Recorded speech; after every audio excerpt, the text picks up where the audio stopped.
a tomar ahí, mis hermanos, acompáñenme. Mateo 16, 21 al 23. Una declaración muy fuerte, fuertísima, que nos debe de detener un poquito, alegrarnos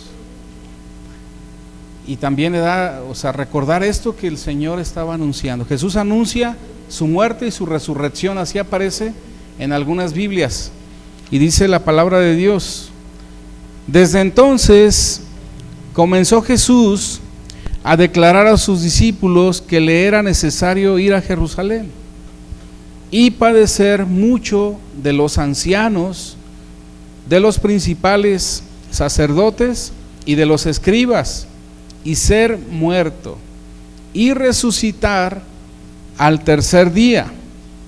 Verso 22. Entonces Pedro, tomándolo aparte, comenzó a reconvenirle, diciendo: Señor, ten compasión de ti, en ninguna manera esto te acontezca. Pero él, volviéndose, dijo a Pedro: quítate de delante de mí, Satanás. Me eres tropiezo, porque no pones la mira en las cosas de Dios, sino en las de los hombres. Amén. Padre, te doy gracias nuevamente en esta noche por darnos esta oportunidad, Señor, de disfrutar tu palabra, Señor, tu mensaje, este estudio, Señor, que nos lleva a conocerte cada día más, Padre. En el nombre de Jesús, Señor, guíanos. Ayúdame a exponer tu palabra de la manera más sencilla, Padre, para que tu pueblo entienda, Padre, lo que tú quieres enseñarnos. En el nombre de Jesús, guíanos con tu Espíritu Santo. Amén. Amén, hermano. Mateo 16, vamos a un poquito al contexto.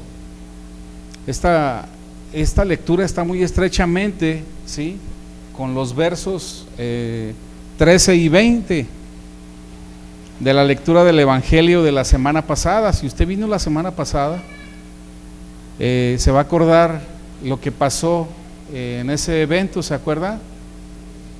Y si no vino, ahí está el estudio.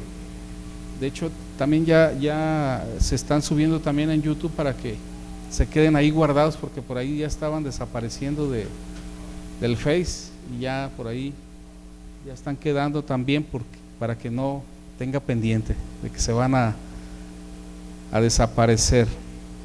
En el versículo 16, Pedro confesó su fe de que Jesús era el Mesías, el Hijo de Dios. Ahora el Señor Jesús le muestra lo que ser el Mesías y el discipulado significa. Previo al capítulo 16, Jesús, nuestro Señor, usó mucho su tiempo hablando a las multitudes, ¿se acuerdan? Haciendo milagros, unos milagros tremendos, y verbalmente también discutiendo con escribas y fariseos. Ahí con excepción del capítulo 16, 1 al 4, en los capítulos 16 al 18, Jesús usa su tiempo instruyendo a sus discípulos, preparándolos, ¿sí?, para Jerusalén y su cruz. Luego en el 19:1 deja Galilea y se va a Judea, a Jerusalén, para su muerte. Amén. El Señor Jesús sabía lo que iba a acontecer, pero era necesario enseñar a sus discípulos qué significaba ahora sí el Mesías prometido. Amén. Porque ellos tenían otra idea muy diferente, y aquí el Señor les muestra realmente lo que iba a hacer el Señor. Pero vayamos al tema. Mateo 16, 21. Jesús debe ir a Jerusalén, y dice ahí la palabra: desde aquel tiempo comenzó Jesús a declarar a sus discípulos que le convenía ir a Jerusalén y padecer mucho de los ancianos, y de los príncipes, de los sacerdotes y de los escribas, y ser muerto y resucitar al tercer día. La palabra desde aquel tiempo marca esa transición. Pedro ya había identificado a Jesús, ¿verdad?, como el Mesías, y Jesús lo bendijo por su confesión de fe. Sin embargo, Jesús le dijo a sus discípulos que no lo dijeran a nadie, ¿se acuerda? Porque todavía no saben lo que significa que es el Mesías. Y todavía seguían pensando en el Mesías como un guerrero al estilo del rey David. Ellos esperaban eso. Si usted se mete un poquito a pensar así como los discípulos, ¿verdad?, que ellos estaban esperando realmente, aunque tenían la profecía, ¿verdad?, ellos, su mente se desviaba ahora sí que a lo político, ¿verdad?, a lo que es como el rey David que los iba a sacar de la esclavitud de Roma. Y todavía seguían pensando así. En el versículo 21 Jesús bosqueja para ellos los que se espera del Mesías, y es exactamente lo opuesto a sus expectativas. ¿Quién era el rey David? ¿Usted recuerda? O el rey Salomón, ¿verdad? También reyes de la historia que nunca ha llegado ningún rey a compararse con esos reyes, ¿verdad?, porque tenían poder. ¿Alguien ha visto alguna película de reyes? Si no la ha visto, véala. La verdad es algo impresionante, ¿verdad?, la manera en la cual se presenta en ese tiempo lo que es el reinado, ¿verdad?, y es algo emocionante. Y yo quiero llevarlo hacia allá un poquito para que usted entienda lo que no que justifique a los discípulos, no, pero sí que entendamos en el tiempo y en la historia en la cual los discípulos estaban viviendo. Amén. Quizás ahorita nosotros se lo entendemos, pero ellos en ese momento, pues ellos esperaban un rey, era un rey literal. Y dice ahí la palabra: comenzó Jesús a declarar una y otra vez, les dirá a los discípulos, porque simplemente eran incapaces de entender lo que estaba diciendo, hasta que vean al Cristo resucitado. La verdad iba a comenzar a irrumpir en su interior, en ese entendimiento. Amén. Si se fija, hasta que el Señor se presentó resucitado, empezaron a entender, porque aún les costaba trabajo. No había venido sobre ellos el Espíritu Santo. Amén. Bueno, y dice, sigamos ahí, ¿qué le convenía? Dice ahí que le convenía, del griego dei, que significa es necesario ir a Jerusalén. Y la pequeña palabra dei nos habla de necesidad divina, de la voluntad de Dios. Jesús debe ir a Jerusalén a completar la misión por la que Él fue enviado aquí a la tierra, la misión por la que Él fue enviado por Dios, por el Padre Celestial, y que había venido, ¿para qué? ¿Cuál era su misión?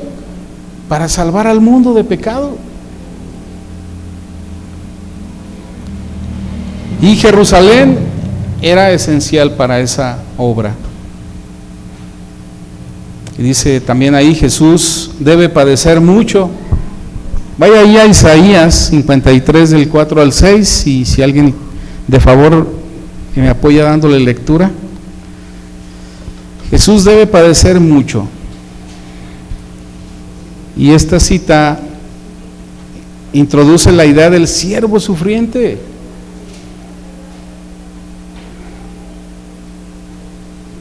Así que la idea no debe de ser completamente ajena a los discípulos, pero parece que sí, porque ya estaba escrito. Isaías 53 del 4 al 6, alguien que le quiera dar lectura de favor.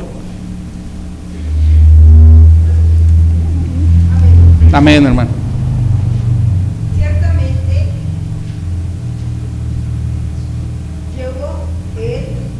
llevó él nuestras enfermedades y sufrió nuestros dolores, y nosotros le tuvimos por azotado, por herido de Dios y abatido. Mas él herido fue por nuestras rebeliones, molido por nuestros pecados. El castigo de nuestra paz fue sobre él, y por sus llagas fuimos nosotros curados. Todos nosotros nos descarriamos como ovejas, cada cual se apartó por su camino, mas Jehová cargó en él el pecado de todos nosotros. Amén. Angustiado él y afligido, no abrió su boca, como cordero fue llevado al matadero, y como oveja delante de sus trasquiladores, enmudeció y no abrió su boca. Amén, hermana, gracias. ¿Se fija cuál era el plan? Dice la palabra de Dios ahí en el 6: todos nosotros nos descarriamos como ovejas, cada cual se apartó por su camino. Pero esto es algo impresionante, hermano. Dice, mas Jehová cargó en él el pecado de todos nosotros. Fíjese nada más, fíjese la obra que hizo el Señor Jesús. Sí, él sabía a qué había venido, ¿verdad? Él sabía cuál era el plan de Dios. Él sabía que tenía que sufrir. Y es algo que quizás como nosotros ya lo leemos cotidianamente, a veces lo tomamos por encima, pero cuando usted va a la raíz o a la historia, en ese momento de verdad que Dios abre nuestro corazón y nos hace entender esa obra maravillosa a la cual Jesús sabía que tenía que pasar.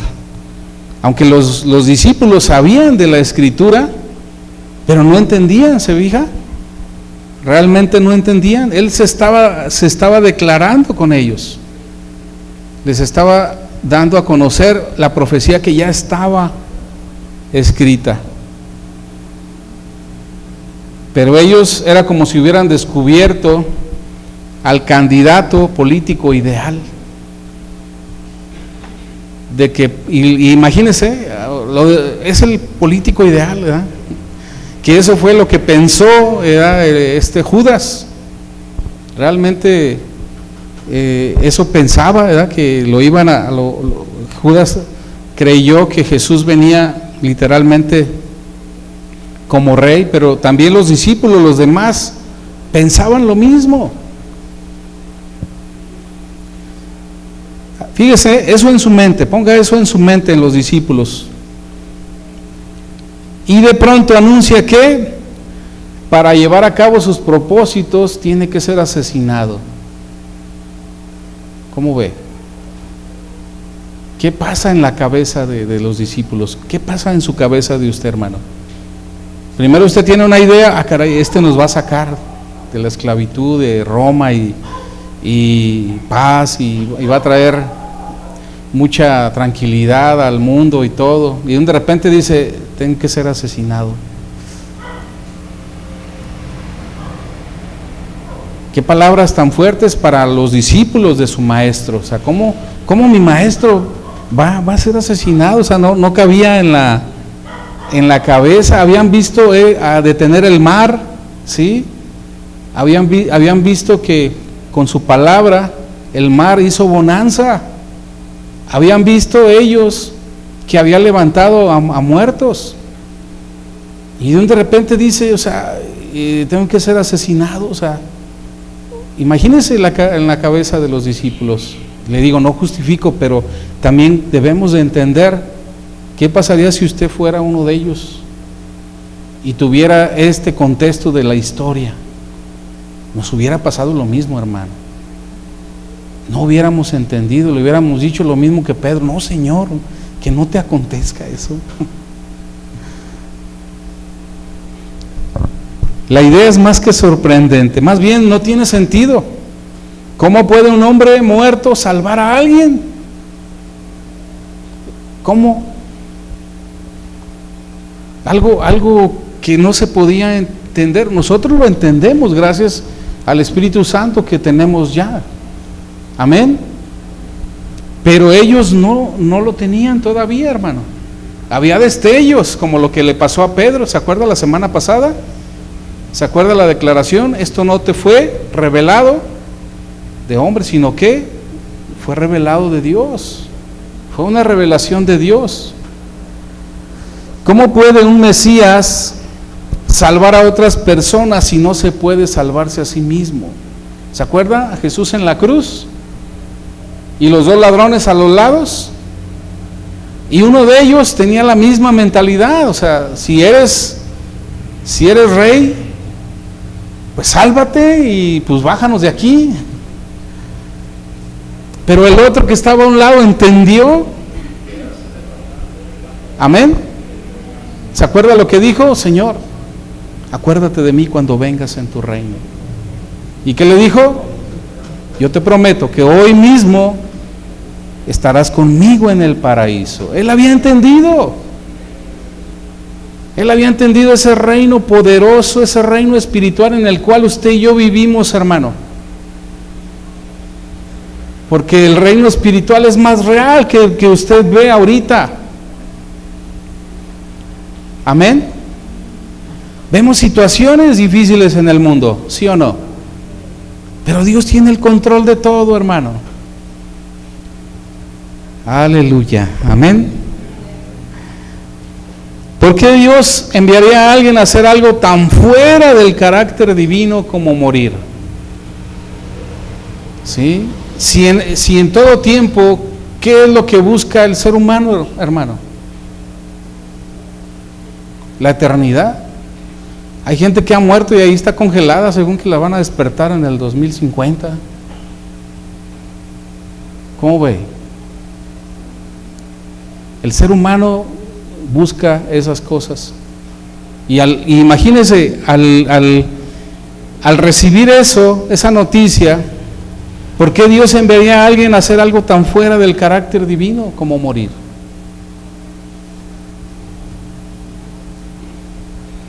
Si la muerte es de alguna manera necesaria, ¿por qué el Mesías tendría que morir la ignominiosa muerte en la cruz, en vez de una gloriosa muerte en la batalla, en la guerra? Porque sí sabe lo que fue la cruz.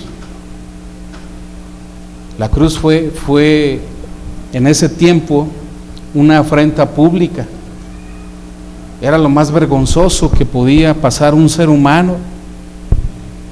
Era una vergüenza, era un deshonor para la familia, era una ofensa, una injuria, algo de lo más, era un insulto grandísimo, hermano. Era una bajeza, un descrédito total. Era de lo más ruin, hermano, para que más bien me entienda. Morir en la cruz, en ese tiempo, regresando a la historia, era de lo más ruin. Por eso cuando el Señor Jesús hablaba de la cruz, los judíos entendían de qué estaba hablando Jesús. No ignoraban. O sea, nosotros podemos decir, pues ir a la cruz, pues sí, cargo mi cruz, ¿verdad? No, pero ellos sabían que era una vergüenza, era un deshonor. Y Jesús sufriría mucho a manos de los ancianos y de los príncipes, de los sacerdotes y de los escribas. Estos tres grupos formaban el Sanedrín, hermano, y la suprema corte de los judíos. Ahorita si usted se pone a estudiar un poquito sobre esto, va a entender mucho de esto. Y va a ver que estos hombres eran los mejores que había en ese tiempo. ¿Sí me explico, hermano? No eran los peores hombres los que matan a Jesús, eran los que en ese tiempo, según eran los que sabían las escrituras, sabían y eran, ahora sí que eran tomados, ¿verdad?, por personas, o sea, muy elevadas. Que no, usted diría, no, ¿cómo se va a esperar algo de una persona así? Amén. Eran de los mejores en ese tiempo, hablando para que me entiendas, ¿sí? No eran de los peores, porque pueden decir, no, pues es que, o como dice uno, no, pues allá en el barrio tal es de los más peligrosos, cuidado con esa gente. Ah, pero si vas a la colonia fulana, ahí la gente, o el barrio es más tranquilo, la gente es más buena, para que me entienda, no sé si me doy a entender. Amén. Pero estos no tenían autoridad legal para sentenciar a muerte, pero decidirían a nombre de la nación que Jesús debería morir. ¿Qué tal, Y después persuadirían a la gente para que apoyaran la sentencia y que los romanos la ejecutaran. ¿Pero de dónde salió?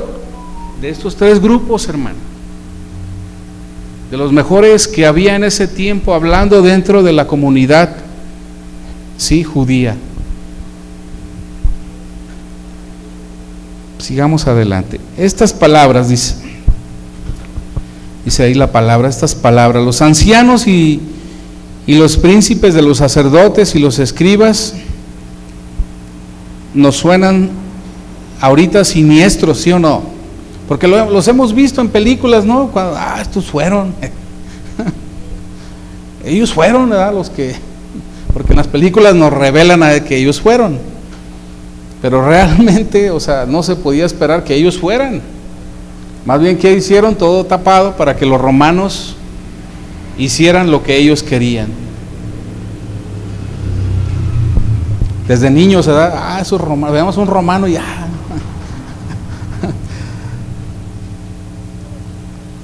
Necesitamos recobrar la sorpresa que los primeros discípulos deben haber experimentado al escuchar esas palabras, hermano.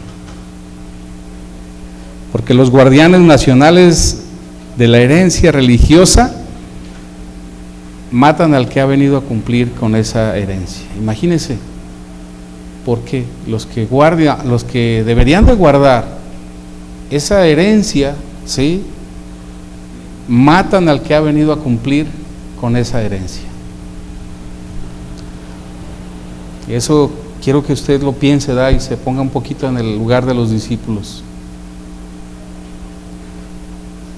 Vamos a seguir adelante. Y resucitar al tercer día, dice ahí la palabra.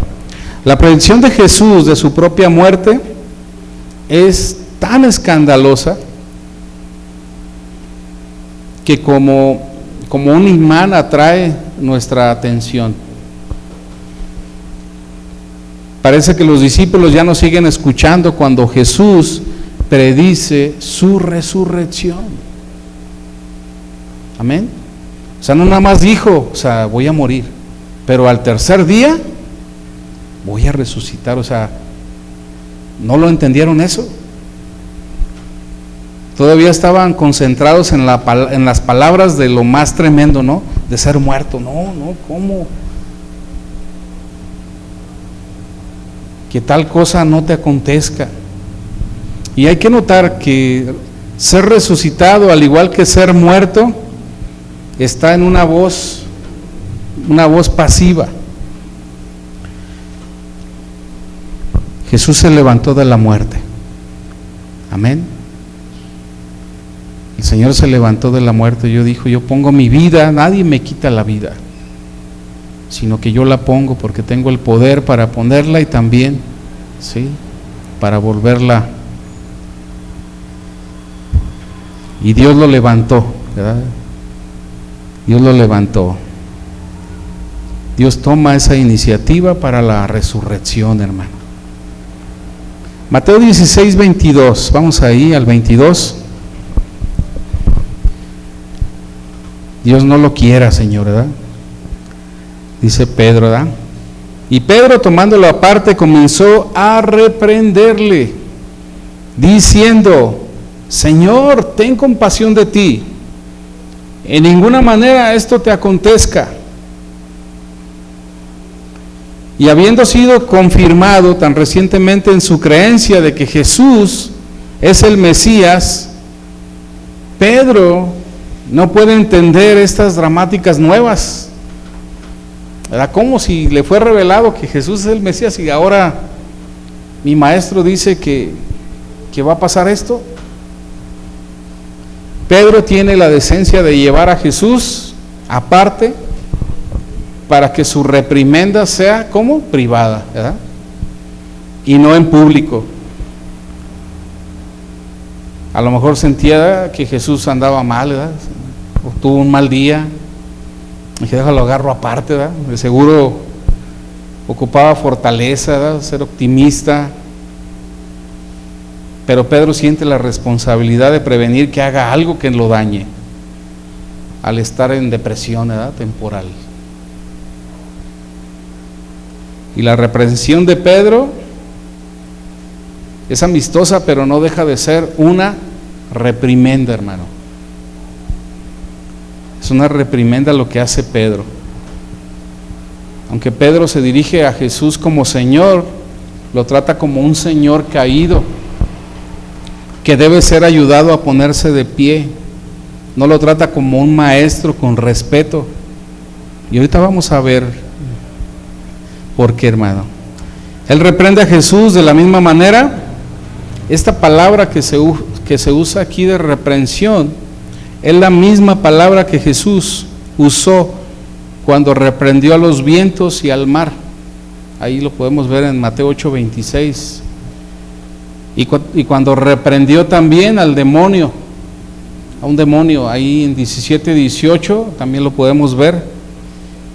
Y esta misma palabra en griego que se pronuncia epitemao, esta misma palabra se usa en estas tres citas que estamos viendo.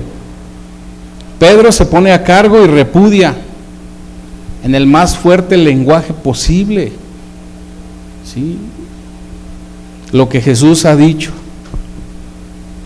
O sea, no fue cualquier cosa, hermano.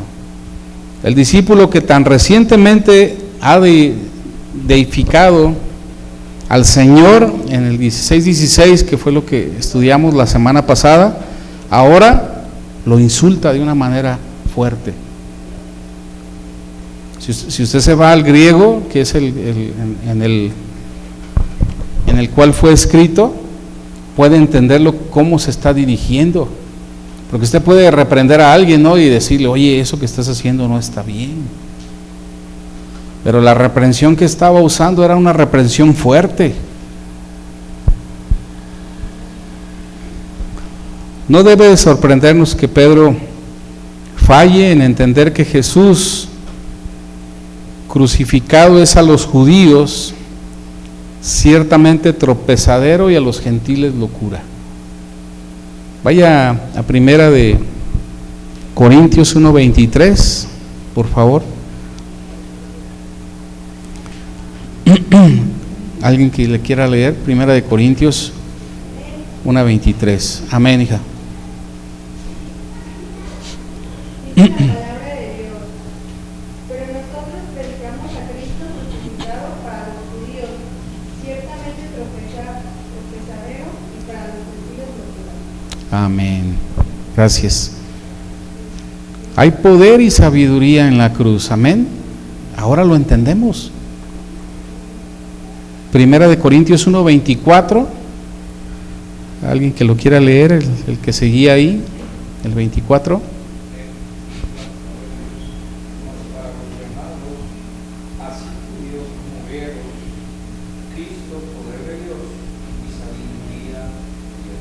Amén. ¿Se fija? Pero es esperar demasiado, ¿verdad?, que Pedro pueda ver esto hasta que no vea a Cristo crucificado. Pero vamos a Mateo 16:23.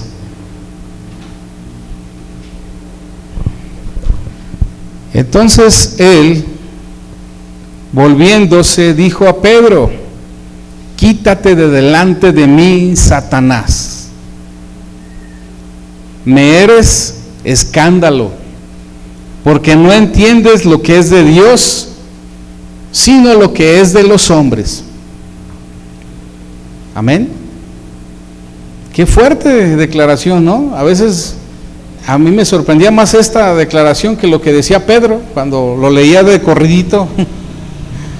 Pero cuando usted profundiza en la palabra y se va a entender lo que está de por medio, era la salvación de la humanidad, hermano. Era la salvación de la humanidad, el perdón de pecados de toda la humanidad.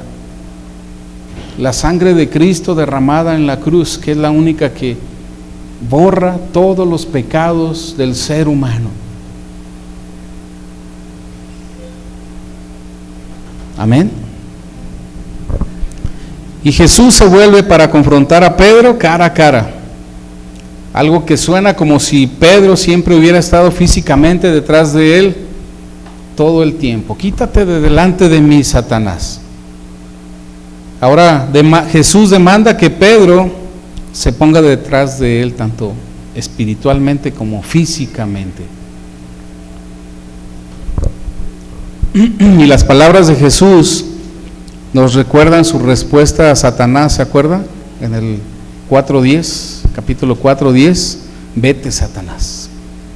Al final de la tentación en el desierto, vete, Satanás.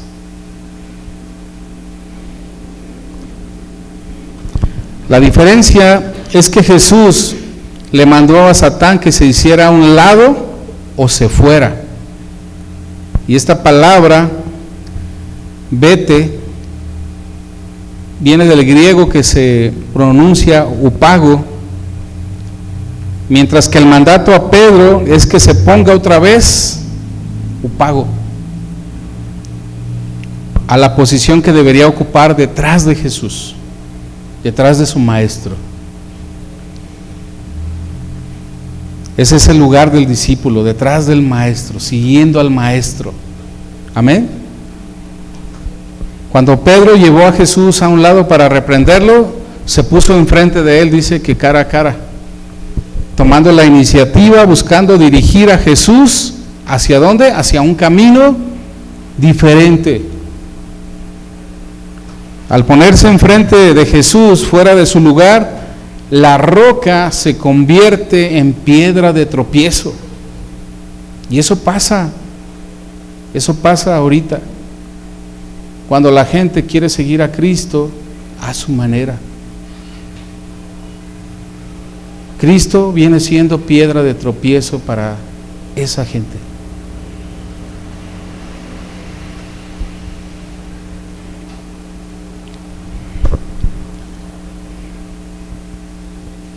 Y esta palabra,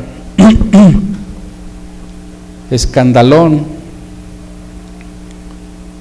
del griego, todavía peor, significa, se convierte en Satanás. En este incidente, Pedro, ¿verdad?, le da entrada al tentador. Al igual que Satanás trató de persuadir a Jesús de tomar el camino más fácil, ¿se acuerda? Convierte estas piedras en pan, realiza algo espectacular.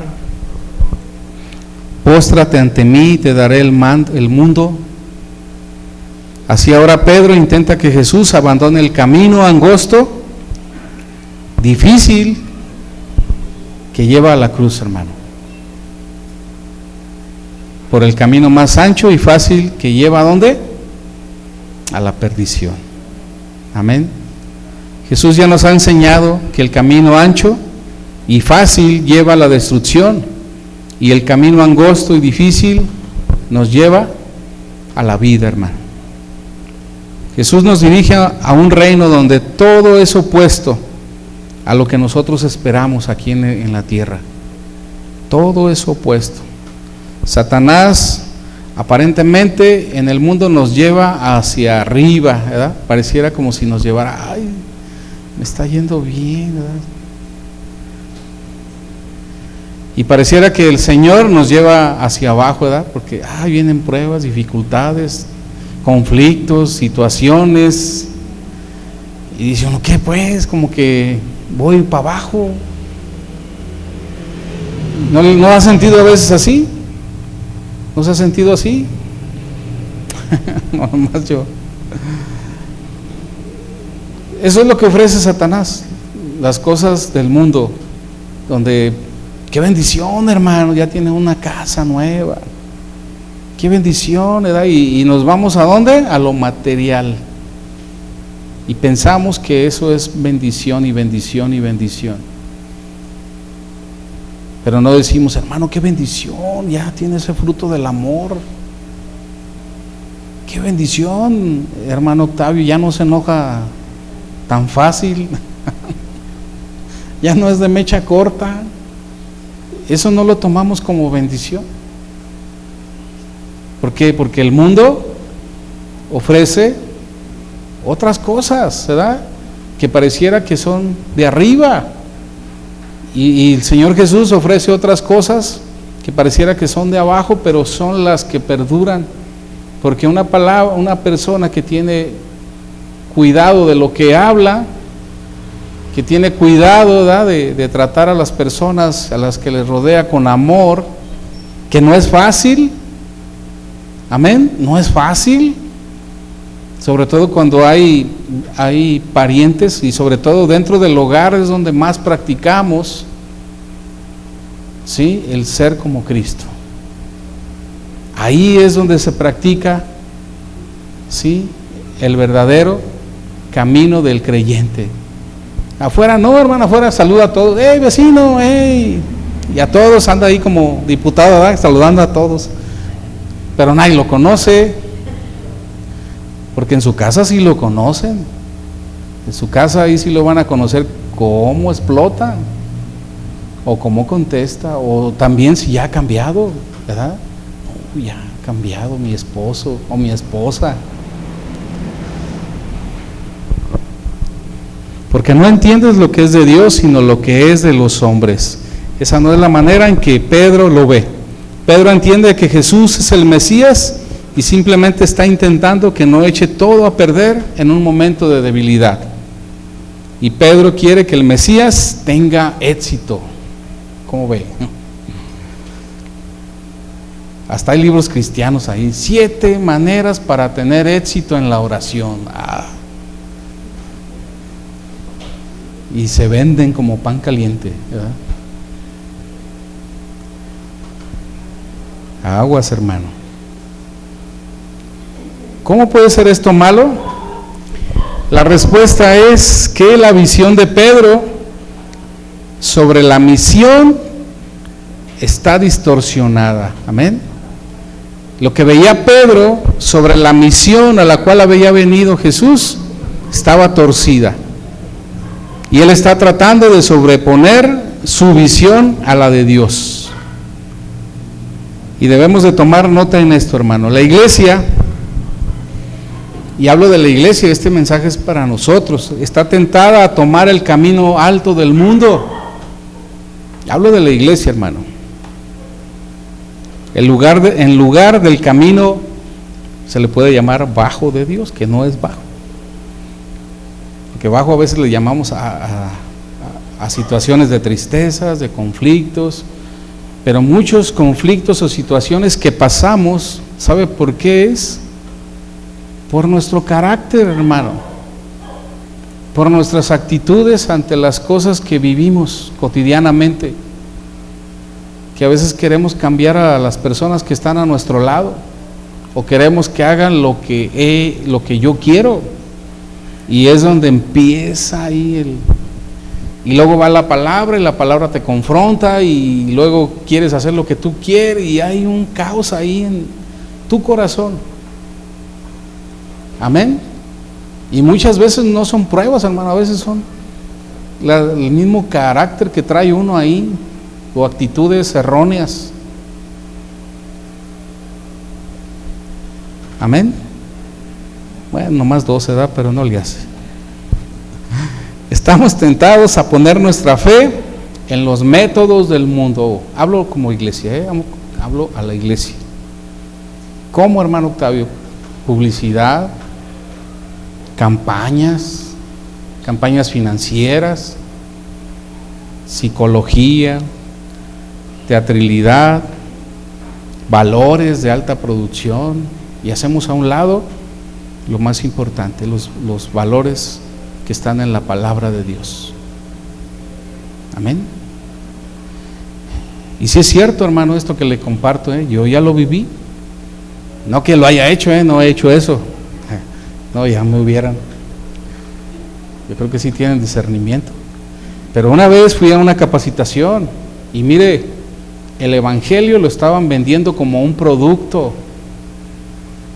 como un artículo, hermano. Yo he trabajado en ventas desde que tengo razón de ser. Siempre me he dedicado a las ventas. Y sé los métodos, sé cómo se utiliza mucha persuasión, psicología, sé todo eso, hermano, mercadotecnia. Y cuando fui a esa junta, que era una junta de pastores para las iglesias, ¿verdad? Pues se enseñaron eso, hermano. Es que el evangelio es un producto y lo debes de vender. Y no le voy a decir qué me enseñaron porque no le sirve, hermano. Ni lo he enseñado, por eso no sirve, por eso no lo enseño. Pero ¿sabe qué parecía? Parecía que estaba en una reunión de Coca-Cola. Vamos a vender más. ¿Cuántos están en tu congregación? ¿Cuántos tienes? 30. Y tú 100. ¡Ah, bravo, bravo! Imagínense el de 30. No, pues no sirvo. Yo llevaba 10, imagínense. Yo dije, no, pues no voy a decir nada. Dios no trabaja así, hermano. Es lo más hermoso de nuestro Rey de Reyes y Señor de Señores. Con 12 hombres ha trastornado al mundo. Y Él no ocupa multitudes. Él no necesita seguidores ni anda buscando campañas para que lo sigan, hermano. Grábese eso en la mente. Y lo digo porque a veces a algunos nos toca visitar algunos lugares y aquí no le decimos, no, hermano, no vaya a tal iglesia porque es del diablo. No le decimos eso, le decimos, lea la Biblia. ¿Para qué? Para que tenga discernimiento y para que lo que está escuchando sea apegado a la palabra. Y si no es, yo lo retiro, no lo tomo. Eso le hemos enseñado, al menos aquí eso le hemos enseñado. Entonces, abra sus ojos y tenga cuidado, porque a veces se oye bien bonito, y más cuando se agarran gritando, ¿verdad? Para emocionarlos, porque somos emocionales, hermano. Yo he asistido a pláticas donde hay oradores que te hacen sentir y sales afuera, no, ahorita voy a vender 100,000, 1,000,000. Y te quieres comer al mundo, y eso quieren hacer también, hermano. Por ahí hay un grupo que se llama el G12 también. Tenga mucho cuidado con eso. Tenga cuidado.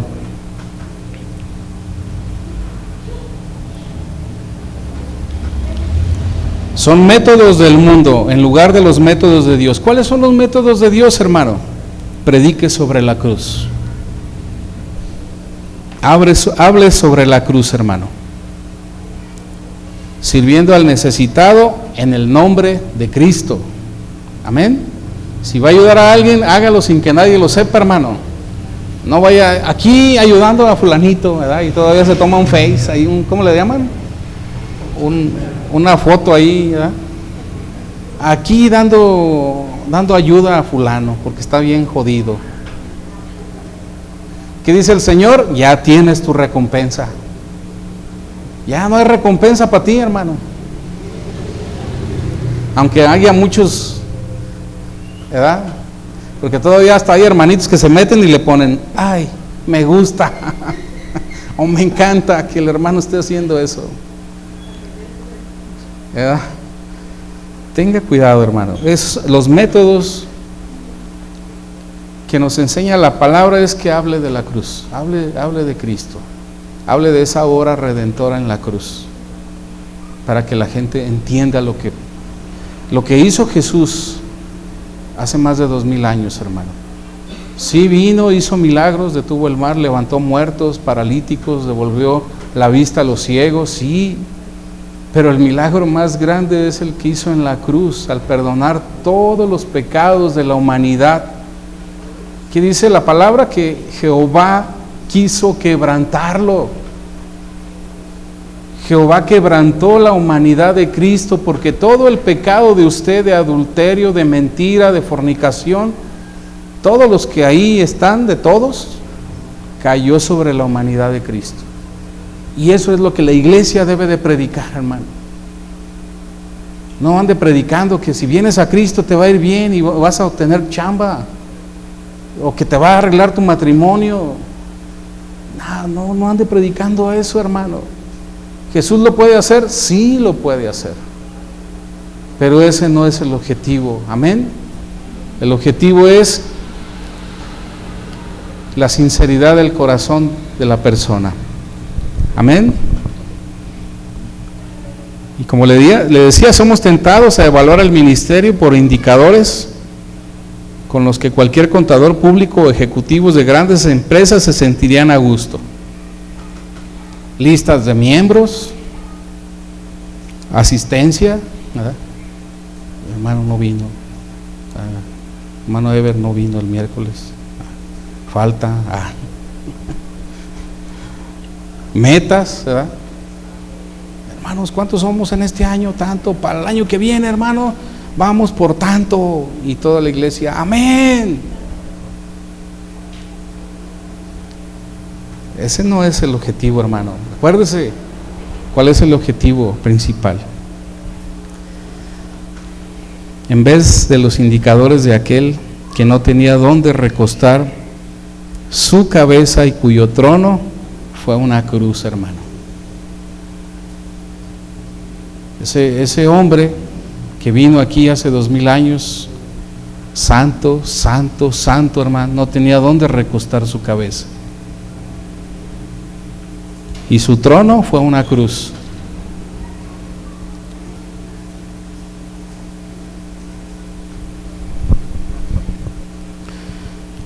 El ministerio que vende, hermano, no siempre es el ministerio que salva, porque a veces podemos pensar, hay multitudes en esa iglesia, pues voy para allá. Ahí está la sana doctrina, todavía dicen, ¿verdad? No, examine todo, hermano.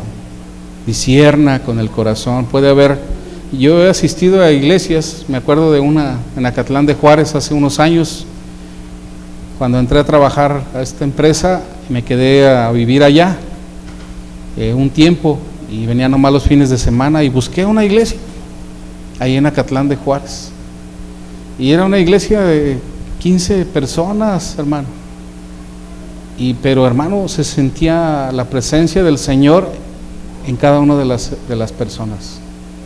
El lugar era bien humilde, hermano. Y luego decían, ahora no he visto al hermano Octavio, ¿verdad? Hay que orar por él, si está pasando pruebas, para que Dios le ayude, ¿verdad? Le bendiga. Pero se sentía esa hermandad que debe de haber dentro de una iglesia que dice conocer de Cristo. No se necesita una multitud, hermano. A veces en multitud ni te pelan, hermano. Ahí entras y te vas y nadie se dio cuenta. Nadie se dio cuenta que llegaste, ¿verdad? Y nadie te saluda. No sé si te ha pasado que llegas y son como 400 y nadie te saluda. Llegas y Dios te bendiga y buenas tardes. ¿Aquí cómo es o qué? Y así Dios es el que trae, hermano. El Espíritu Santo, acuérdense, es el que atrae a sus hijos. Y si Él quiere hacer de este rebaño más grande, Él va a proveer a su tiempo. Creo que en eso no estamos, mi hermano y yo, afanados en eso, ¿verdad? Estamos preocupados porque usted tenga discernimiento y no se aleje de la palabra, hermano. Amén. Bueno, pues vamos ahí le dejo a mi hermano del 24 al 26. Está tremendo, hermano, ese mensaje. Vamos a orar para despedirnos, hermano. Ahí esté orando por nosotros, por los que compartimos la palabra, porque es muy importante sus oraciones para con nosotros, hermano. Padre, te doy gracias por este tiempo que me permitiste compartir, Señor, de tu palabra. Gracias, Señor, porque tú nos has abierto los ojos. Queremos, Señor, que tú nos sigas en tu misericordia, Señor, dando de ese amor para mostrar, Señor, que tú vives en nosotros, Padre. Ayúdanos, Padre, porque te fallamos, Señor, a veces volteamos hacia otro lado, Señor. Tú sabes que a veces confundimos las cosas que nos están pasando como si esto viniera del mal, pero usted, Señor, está haciendo una obra en nuestras vidas, en nuestros corazones, en nuestro carácter, en nuestro caminar contigo. Gracias, Padre, en el nombre de Jesús.